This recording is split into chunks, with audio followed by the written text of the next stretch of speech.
સમાચારમાં આગળ વાત ગોધરાની કરીશું, જ્યાં મેટર્નિટી હોસ્પિટલમાં માનવ તસ્કરીનો બનાવ સામે આવ્યો છે અને આ તરફ ગોધરાની દીપ મેટર્નિટી હોસ્પિટલ અને ચિલ્ડ્રન હોમમાં માનવ તસ્કરીની ઘટના બની છે। પ્રસૂતિ બાદ જન્મ થયેલી બાળકીની તસ્કરી કરવામાં આવી અને હોસ્પિટલના સ્ટાફ, સગર્ભા સહિત 8 લોકો સામે પોલીસ ફરિયાદ નોંધાઈ છે। દીપ મેટર્નિટી હોસ્પિટલના સંચાલકો સામે પણ ફરિયાદ નોંધાઈ। ગોધરા શહેર એ ડિવિઝન પોલીસ મથકે આ ગુનો નોંધાયો છે અને વધુ તપાસ પોલીસ દ્વારા કરવામાં આવી રહી છે। તો ગોધરાની મેટર્નિટી હોસ્પિટલમાં માનવ તસ્કરીનો આ બનાવ અને તેની સામે હાલ પોલીસ પણ તપાસ કરી રહી છે। મહત્વનું છે કે હોસ્પિટલના સ્ટાફ, સગર્ભા સહિત 8 લોકો સામે પોલીસ ફરિયાદ થઈ। ડૉક્ટર સાહેબ બહાર છે, ખબર નથી ડૉક્ટર સાહેબ બહાર છે। આપ શું નોકરી કરો છો?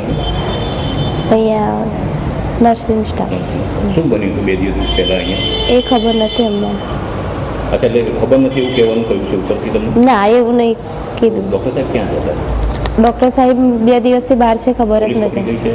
એક નવજાત બાળકને ગોધરાની હોસ્પિટલમાં જન્મ આપી અને એને ત્યજી દઈ અને એ બાળક અનધિકૃત રીતે 2 વ્યક્તિઓને આપી દઈ અને માનવ તસ્કરીને લગતો ગુનો કરેલ હોય એ બાબતેનું ગુનો રજિસ્ટર 0 નંબરથી થઈને આવતો આ ગુનો એ ડિવિઝન પોલીસ સ્ટેશનની અંદર દાખલ કરવામાં આવેલો છે અને આ ગુનાની તપાસ એ ડિવિઝન પીઆઈ વસૈયા સાહેબ કરે છે અને આ ગુનાના કામે જે તે હોસ્પિટલની અંદર વિઝિટ કરી ગુનાવાળી જગ્યાના પંચનામા કરવામાં આવેલા છે તેમજ આ ગુનાના કામે જરૂરી લાગતા વળગતા સાહેબોના નિવેદનો લેવાની હાલ તજવીજ ચાલુ છે। વધુ વિગતો મેળવીશું। સંવાદદાતા દશરથસિંહ ફોનલાઈન પર જોડાયા છે। દશરથસિંહ, મેટર્નિટી હોસ્પિટલમાં માનવ તસ્કરીનો આ બનાવ, શું વધુ વિગતો અને સાથે અગાઉ પણ શું આ પ્રકારની કોઈ ઘટના ત્યાં નોંધાઈ?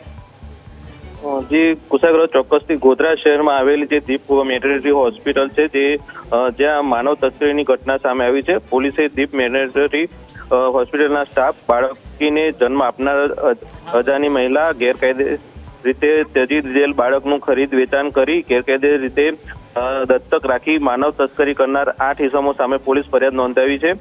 તમામ ઇસમોએ પૂર્વ સુનિયોજિત કાવતરું રચી દીપ મેટર્નિટી હોસ્પિટલમાં જાણીતી મહિલા પ્રસૂતિ કરાવી બાળકીનો જન્મ થતા બાળકીની તસ્કરી કરી હોવાનું સામે આવ્યું હતું। સમગ્ર મામલે પ્રથમ તો વડોદરાના સાવલી પોલીસ મથકે અને ત્યારબાદ 0 નંબરથી ફરિયાદ ટ્રાન્સફર થતા ગોધરા શહેર એ ડિવિઝન પોલીસ મથકે ગુનો નોંધી પોલીસે આગળની કાર્યવાહી હાથ ધરી છે। જી બિલકુલ, દશરથસિંહ, માહિતી સાથે જોડા બદલ આપનો આભાર।